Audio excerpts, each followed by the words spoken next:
Hello बच्चों, आज मैं आपको बताने वाला हूँ क्लास 9 बायोलॉजी का बहुत इंपॉर्टेंट टॉपिक जिसका नाम है प्लाज्मोलाइसिस। बहुत से बच्चों को डिफिकल्ट लगता है लेकिन है नहीं, कुछ नहीं होता। प्लाज्मोलाइसिस को हम बताते हैं shrinkage of protoplasm, shrinkage of protoplasm. तो बहुत से बच्चों को यहाँ पर डाउट आया होगा कि प्रोटोप्लाज्म होता क्या है।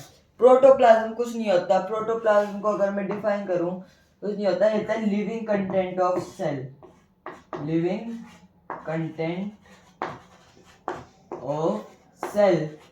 सेल के अंदर जितना भी लिविंग पार्ट होता है उसको हम प्रोटोप्लाज्म कहते हैं। श्रिंकेज ऑफ प्रोटोप्लाज्म, प्रोटोप्लाज्म जितना भी होता है वो श्रिंक हो जाए। अब जो प्रोसेस होती है प्लाज्मोलाइसिस की, ये सिर्फ और सिर्फ होती है observed in only and only plant cell, सिर्फ प्लांट सेल्स में होती है। ये प्लांट सेल्स में, प्लांट सेल्स पे प्लाज्मोलाइसिस की प्रोसेस होती है जिसमें क्या होता है, एक प्लांट सेल है, हम उस प्लांट सेल को एक हाइपरटोनिक सॉल्यूशन में रखते हैं, हाइपरटोनिक सॉल्यूशन में रखते हैं।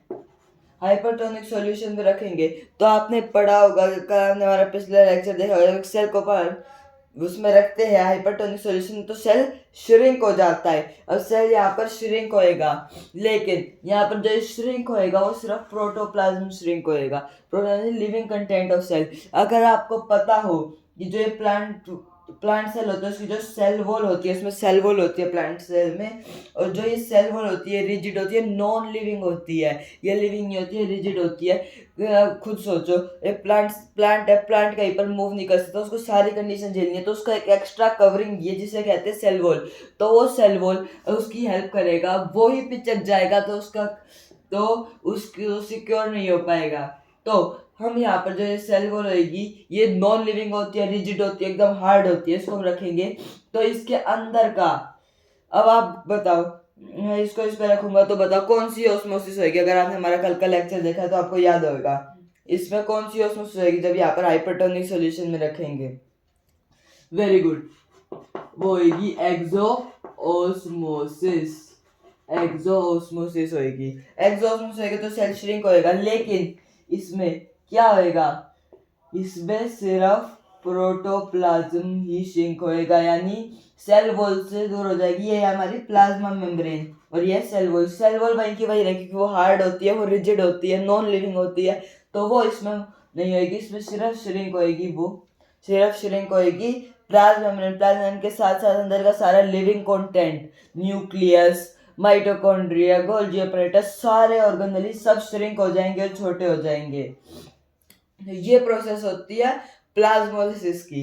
क्या होता है प्लाज्मोलाइसिस को अगर हम डिफाइन करें, आपको एग्जांपल समझ आ गया होगा प्लाज्मोलाइसिस होता क्या है, इसको करेंगे हम। इसे या तो लिख सकते हैं श्रिंकेज ऑफ प्रोटोप्लाज्म, जैसे कि मैंने आपको बताया, श्रिंकेज ऑफ प्रोटोप्लाज्म।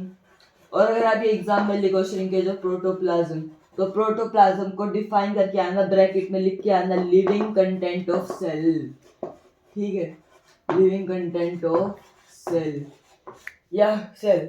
अब वो भी हम क्या कहेंगे, away from the cell wall, living content of cell होगा, इसको ये होगी, या हम भी बोल सकते हैं श्रिंकेज ऑफ प्लाज्मा मेम्ब्रेन।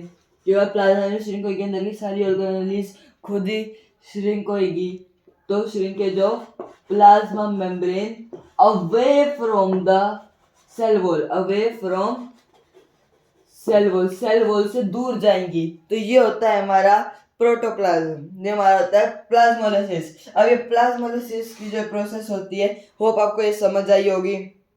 आपको फिर भी कोई डाउट होगा तो आप इसको कमेंट्स में, अब you are free to ask, मेरे से पूछ सकते हैं, मैं आपका रिप्लाई जरूर दूंगा।